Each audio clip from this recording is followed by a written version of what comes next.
manusia yang paling baik, Pak, bukan yang minta maaf. Yang paling baik itu yang memaafkan. Alhamdulillahilladzi hadana lihadza wa ma kunna linahtadiya laula an hadana Allah. Asyhadu an la ilaha illallah wahdahu la syarika lah wa anna Muhammadan abduhu wa rasuluhu la nabiyya ba'dah. Allahumma salli ala sayyidina Muhammad wa ala alihi wa sahbihi wa mawalah, amma ba'd. Assalamualaikum warahmatullahi wabarakatuh.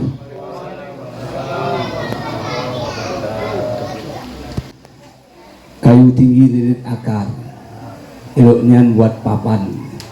Ya, harilah tinggi perut pun lapar. Enaknya kalau makan. Baik, insya Allah, mudah-mudahan Allah berikan taufik hidayahnya pada kita semuanya. Amin. Alhamdulillah, Bapak Ibu yang muliakan oleh Allah, alhamdulillah, cukup sebenarnya kalimat alhamdulillah sebagai ganti dari ucapan syukur kita kepada Allah Subhanahu wa taala. Mungkin sudah lama kita baca alhamdulillah. Apa Pak makna atau arti manfaat dari kalimat alhamdulillah?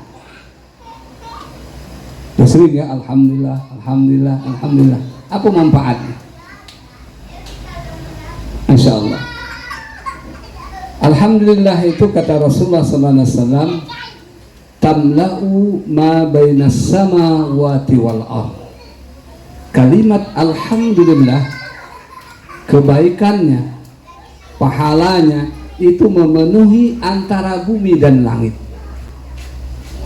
Maka cukup dengan kalimat alhamdulillah ini mewakili semua rasa syukur kita kepada Allah Subhanahu wa taala. Di antara faedah yang luar biasa, Pak, kita ini punya namanya mata yang berfungsi untuk melihat. Tapi kadang mata kita ini terbatas mengawasi, ada jaraknya. Tapi ketika alhamdulillah ini digunakan, ada salah seorang ulama di India yang dia itu ditakdirkan dari lahir buta, matanya tidak berfungsi.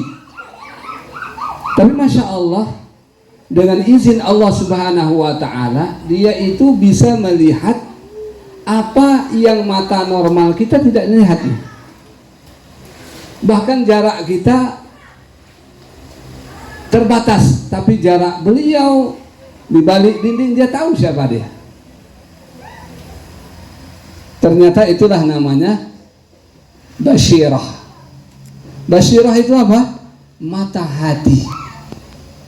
Terkala dia ditanya apa yang membuat mata hatinya bisa melihat, beliau mengatakan, tidak ada yang saya ucapkan lebih banyak kalimat dalam kehidupan saya kecuali alhamdulillah. Sedikit-sedikit alhamdulillah, sedikit-sedikit alhamdulillah, alhamdulillah. Ternyata Masya Allah, alhamdulillah ini bisa menembus mata batin yang dinamakan dengan basyirah. Ini mata yang luar biasa. Maka perbanyaklah kalimat alhamdulillah. Salawat dan salam semoga tercurah pada junjungan baginda Nabi Muhammad sallallahu alaihi wasallam. Di antara faedah dari salawat apa itu? Kata Rasulullah sallallahu alaihi wasallam, "Man shalla alayya salatan sallallahu alaihi asyran." Siapa yang bersalawat padaku satu kali, kata Rasulullah, maka Allah akan bersalawat kepadanya 10 kali. Apa makna selawat Allah? Selawat Allah adalah ampunan Allah, maghfiratullah. Jadi memperbanyak selawat itu diampuni oleh Allah Subhanahu wa ta'ala. Karena kita memang manusia yang penuh dengan dosa dan kemaksiatan. Banyak yang kita lakukan, maka di antara yang bisa menghapus dosa-dosa dan kesalahan kita adalah salawat kepada Rasulullah sallallahu alaihi wasallam. Satu kali salawat Allah memaafkan 10 kali kesalahan-kesalahan kita. Maka perbanyaklah salawat pada Rasulullah sallallahu alaihi wasallam agar kita memperoleh ampunan dari Allah Subhanahu wa taala. Yang kami hormati Bapak Kepala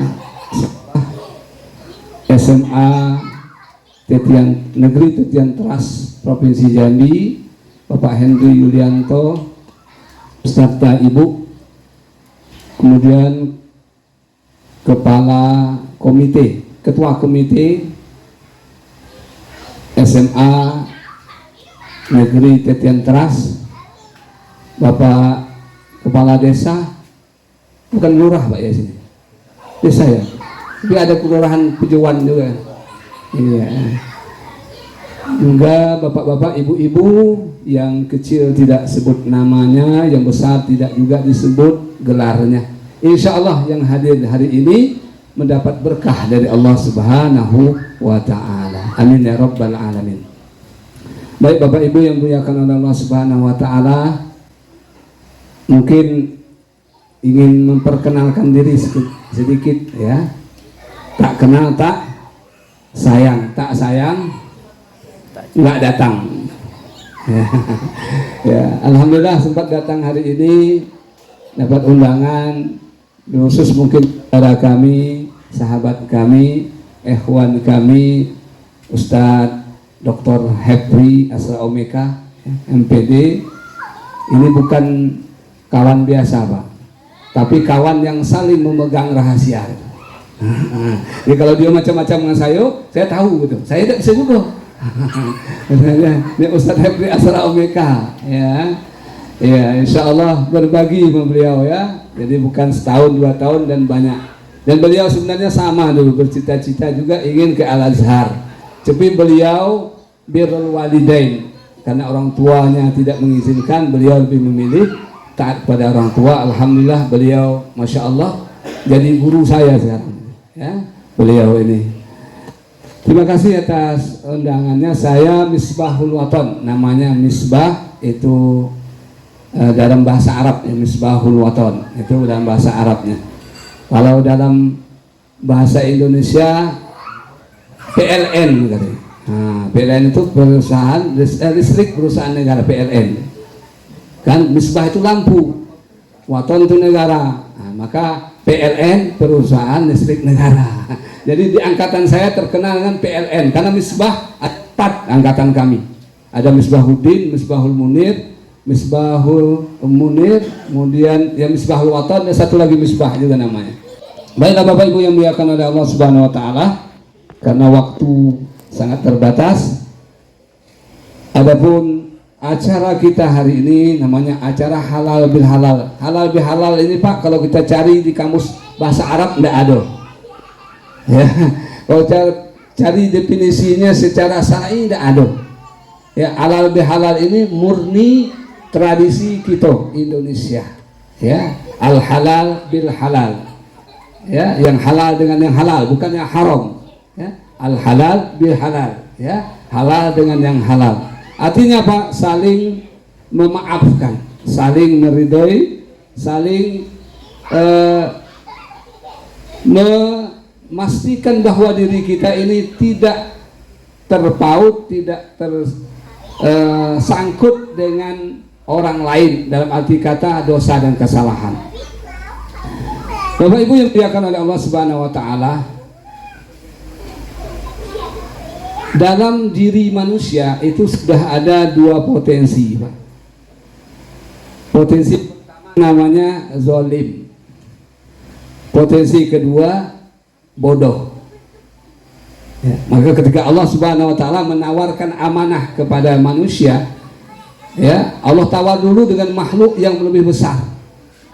Inna aradnal amanata 'alas samawati wal ardi wal jibal. Sesungguhnya kata Allah, kami menawarkan amanah untuk diemban kepada siapa? Kepada makhluk yang besar. Alas samawati wal ard, kepada langit kepada bumi, kepada gunung. Tapi makhluk yang besar ini semuanya tidak mau menerima, enggan, tak sanggup. Fa'abaina ayyahmilnaha. Mereka enggan, tidak mau, menolak tawaran dari Allah Subhanahu wa taala. Lalu apa yang terjadi? Wa ashfaqna minha wa hamalahal insan. Lalu ditawarkanlah kepada yang namanya manusia yang kecil sekali dibandingkan dengan langit, yang kecil sekali dibandingkan dengan bumi, yang halus dibandingkan dengan gunung. Mengambilnya, ya. Wa ashfaqna minha wa hamalal insan. Maka kata Allah Subhanahu wa taala, innahu, sesungguhnya manusia itu ada dalam dirinya itu dua potensi besar, zaluman jahulah, kezaliman dan kebodohan, kejahilan.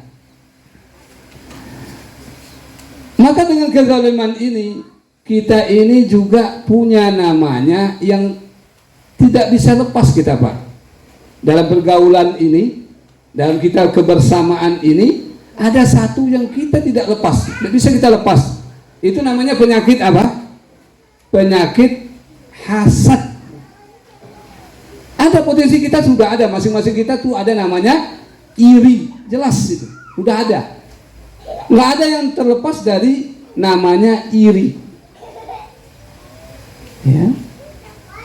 Nggak ada yang terlepas dari anak Adam yang pertama, ya, ada Habil dan Qabil, itu sudah ada iri dengan kelebihan orang lain. Ada potensi dalam diri manusia itu ada. Anak kecil juga, kalau anak kecil saja secara nalurinya, ya, secara fitrahnya mereka kadang iri dengan mainan kawannya. Dan itu tidak bisa dihilangkan. Itu memang potensi yang ada dalam diri yang disebut tadi dengan kezaliman, ya. Kenapa? Karena ada rasa iri. Maka kata Rasulullah SAW, la hasada illa fi isnain, ya. Tidak boleh iri, Pak, tidak boleh hasad, itu dua hal, kecuali dalam dua hal, ya. Yang pertama, rajulun, manusia, seseorang yang diberi oleh Allah hartanya, lalu dia berimpak di jalan Allah Subhanahu wa taala, itu boleh kita iri. Tidak apa-apa. Iri lihat dia sedekah, iri lihat dia ini sangat ramah sekali semuanya, ya, guru-guru datang dikasih THR galau. Nah, ya, boleh iri, Pak, ya. Ya, tapi THR-nya ini, Pak, ya, Pak Kepala Sekolah melalui transfer. Pakai QRIS. Boleh. Orang yang senantiasa bersedekah semuanya, itu boleh kita iri. Yang kedua, rajulun a'tahul ilm, orang yang diberi ilmu, ya, diberi oleh Allah yang paham Al-Quran, mengajarkan tentang ilmu-ilmu yang lainnya. Kemudian dia juga mengamalkan ilmunya untuk kebaikan, untuk perjuangan, untuk kemaslahatan umat. Itu boleh kita iri. Tapi kadang kita ini bukan dalam soal itu yang kita iri. Kita iri ini banyak hal, ya. Maka ada namanya penyakit apa? SMS. Senang melihat orang susah, susah lihat orang senang. Ada potensinya, ada dalam jiwa kita, ya. Sampai orang yang berilmu, karena kalau ditanya ilmu, yang pintar itu siapa, Pak? Pintar kita, pintar setan? Pintar setan dari kita. Tapi kenapa setan itu tergelincir? Karena setan iri. Iri dengan siapa? Dengan Adam. Ya? Jadi potensi iri, dengki, ya, tidak senang, itu sudah ada.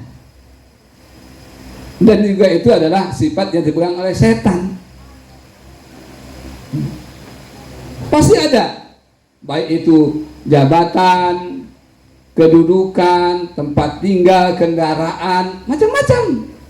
Dan itu namanya penyakit memang. Maka dari itu hikmah dari kita berkumpul halal bihalal hari ini, kita menghilangkan mungkin tidak bisa, tapi hanya mengurangi, minimalisasi gitu ya, minimalkan potensi itu ada ya. Maka dengan yang terbaik untuk menghilangkan ini dengan kita bertemu dengan cara tadi yang dibacakan oleh qori tadi ya, alladzina yunfikuna fis sarra wad darra wal kaziminal ghaidz wal 'afina 'anil nas, memaafkan ya. Kenapa? Manusia yang paling baik Pak bukan yang minta maaf, yang paling baik itu yang memaafkan. Wa anta'fu khairul lakum, jika engkau memberi maaf itu terbaik. Jadi manusia yang terbaik manusia yang mampu untuk memaafkan, baik dia itu salah ataupun dia terzalimi. Dan masya Allah Bapak, orang yang mau memaafkan ini itu dijamin surga, dijamin oleh Allah Subhanahu wa Ta'ala.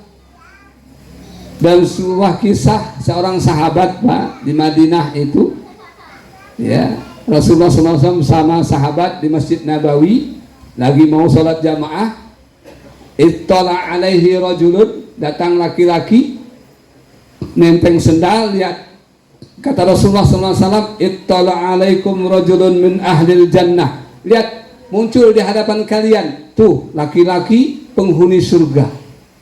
Dilihat oleh sahabat, siapa orangnya? Semuanya, karena sahabat Pak kalau disebut akhirat mereka nengok semuanya. Siapa? Mau dilihat, biasa aja orangnya, nggak ada istimewanya, dah biasa. Bukan Abu Bakar, bukan Umar, bukan Utsman, orang kalangan Ansor.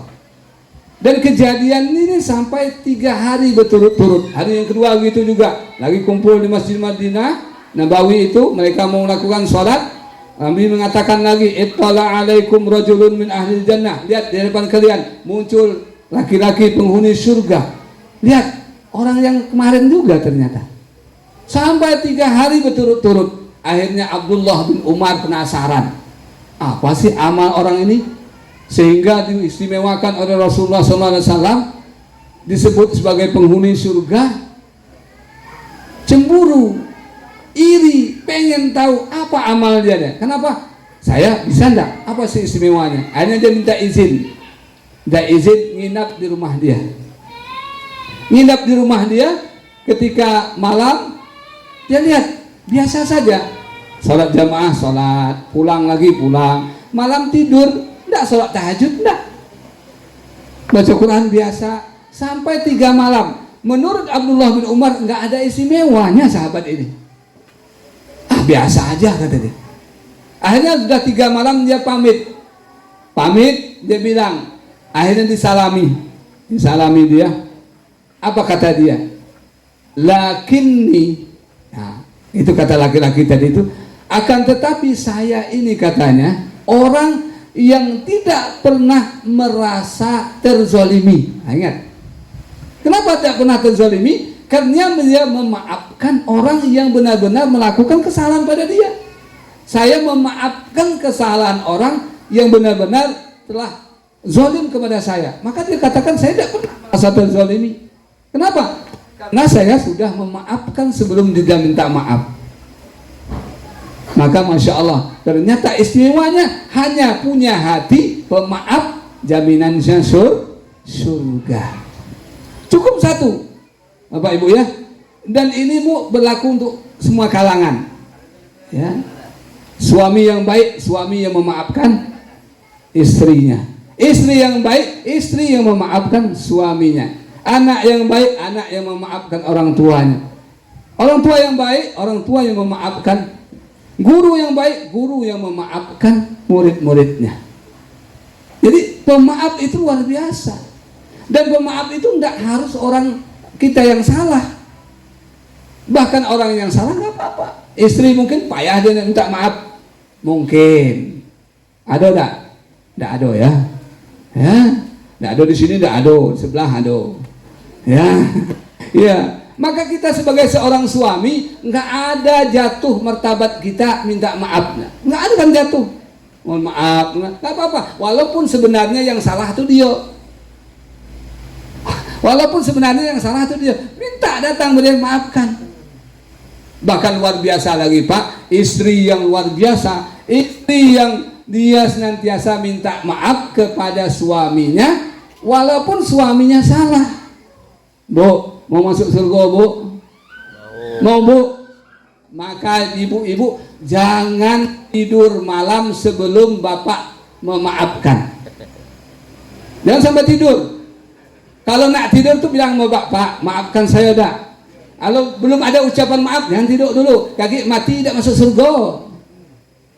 Tapi kalau kata saya maafkan, tidurlah. Insya Allah mati pun masuk surga. Kenapa? Ucapan maaf dari suami menggoncangkan arsy, dan itu menghapus dosa. Sebesar apapun dosa ibu-ibu nanti akan dimaafkan karena kalimat kata maaf dari suami. Maka saling memaafkan. Maka jangan lebih kurang mohon maaf, tapi perbanyakkan maaf. Perbanyakkan maaf. Karena kita baru melaksanakan Ramadan. Yang kita minta di Ramadan itu apa Pak? Apa yang kita minta di Ramadan itu? Apa? Allahumma innaka afuun tuhibbul afwa fa'fu anni fa'fu anna. Yang kita minta itu yang terakhir Pak. Yang kita minta adalah maafnya Allah. Kita setiap hari sholat baca duduk antara dua sujud, Rabbi firli warhamni wajburni warfa'ni warzuqni wahdini wa'afini wa'fu anni. Penutupnya minta maaf. Kalau kita mendapat maaf dari Allah, aman. Kalau kita minta ampun, belum lagi. Saya ampuni, tapi maaf belum. Ya, berarti masih mengganjal. Tapi kalau sudah kalimat saya maafkan, itu nggak ada laginya Pak. Habis semuanya. Maka inilah pentingnya kita memaafkan. Dalam ajang ini jangan kita minta maaf, tapi kita memaafkan. Kita terlebih dulu segala sebelum istri misalnya kemarin itu sungkem ya, datang ke kita minta maaf, kita sudah maafkan. Ya, semuanya sudah dimaafkan. Begitu juga dengan keluarga besar. Ya, SMAIT Negeri Jatian Teras Provinsi Jambi, mudah-mudahan ini ada. Kalau ini sudah ada di sini, insya Allah yang dikatakan 800 itu mudah diatur, mudah dibina, dan mereka nanti jadi aset-aset negara, jadi aset-aset kita, yang terutama jadi aset kita Bu sebagai seorang guru. Ya, guru sebenarnya kalau ikhlas nggak ada jaminan neraka Pak. Kenapa? Asetnya banyak Pak. Banyak yang mendoakan. Kalau ada di antaranya jadi pejabat, pejabatnya lurus Pak, itu gurunya luar biasa. Memang tidak nampak di dunia, tapi insya Allah pahala dari Allah yang luar biasa. Ya. Maka insya Allah keluarga besar ini saling memaafkan, bahkan memberi maaf. Insya Allah inilah akan terjadi keluar biasaan, anaknya akan berubah dan sebagainya. Tapi sebaliknya, seandainya kita tidak akur Pak, susah kita nak ngaturnya Pak. Ya, susah kita nak ngaturnya, banyak permasalahannya. Tapi insya Allah dimulai dari kita, ya, memaafkan kesalahan satu di antara yang lain. Insya Allah Allah akan bukakan pintu maafnya. Tentunya nanti akan memberikan kebahagiaan tersendiri, baik dalam diri kita ataupun dalam institusi kita, dalam lingkungan kita, dalam kecamatan kita, kelurahan kita, provinsi kita, dan juga mungkin Indonesia secara umum. Mudah-mudahan Allah Subhanahu wa taala memberikan kekuatan kita agar kita bisa memaafkan kesalahan orang lain. Ya. Jadi kalau minta maaf mudah, tapi yang paling berat itu memaafkan. Yang mudah-mudahan kita kuat. Sebesar apapun kesalahan orang terhadap kita, berikan maaf. Wa anta'fu aqrabu littaqwa. Jika engkau memberi maaf, maka sesungguhnya itu lebih dekat kepada ketakwaan. Maka orang yang bertakwa, orang yang mampu memaafkan kesalahan-kesalahan orang lain. Dan intinya Pak, satu, mudah untuk memaaf itu bagaimana caranya? Bagaimana caranya? Ingat kita sholat. Kita sholat. Bapak-bapak di sini, ibu-ibu bisa bahasa Arab semuanya? Bisa Pak? Bisa bahasa Arab Pak? Bu, bisa bahasa Arab? Bahasa Arab? Bisa Pak ya? Ya, bahasa Arab bisa. Bisa berbicara bahasa Arab? Bisa? Bisa enggak Bu? Bisa? Bisa berbahasa bahasa Arab? Bisa kan? Kalau yang bilang enggak bisa bahasa Arab, nyombong kata bahasa Jambi. Kenapa? Sholat itu pakai bahasa Arab. Allahu Akbar. Bahasa apa? Bahasa orang awak? Bukan. Bahasa Arab. Ya. Sami Allahu liman hamidah, bahasa Arab. Ya, tapi kalau ditanya yang kedua, paham enggak? Nah, itu baru. Nah, ya. Maka filosofi yang kita mudah memaafkan orang adalah lihat ketika kita takbiratul ihram. Gimana kita takbiratul ihram? Kita angkatkan tangan kita pusatkan an-nazar maudhi'us sujud, tempat kita melihat tempat sujud kita, Allahu Akbar. Yang besar siapa? Semuanya kita ke belakangan Pak. Ya, depan kita Allahu Akbar. Semuanya adalah kecil. Allah Maha Besar. Kebalikannya artinya apa? Selain dari Allah itu kecil. Kalau kita menganggap selain Allah itu kecil, maka nanti mudah kita memaafkan orang. Tapi kalau kita mengatakan Allahu Akbar, tapi kita masih menganggap dunia itu besar, jabatan itu besar, rumah itu besar, kendaraan itu besar, susah kita memaafkan orang. Tapi kalau kita sudah mengecilkan Allahu Akbar, kita fokus Allah yang Maha Besar, semuanya kecil. Enggak ada siwallahi asghar. Maka kalau ada satu itu kita hayati sholat kita, insya Allah kita mudah untuk memberi maaf kepada orang lain. Maka hayatilah sholatnya, perbaikilah sholatnya, ya. Kemudian pahamilah sholat-sholat yang dilakukan, insya Allah membuat hati kita luluh, membuat hati kita luntur, membuat hati kita lembut, dan kita insya Allah mudah untuk memaafkan kesalahan-kesalahan orang lain. Ya, mohon maaf banyak kesalahan karena terbatasan waktu. Terima kasih atas segala perhatiannya.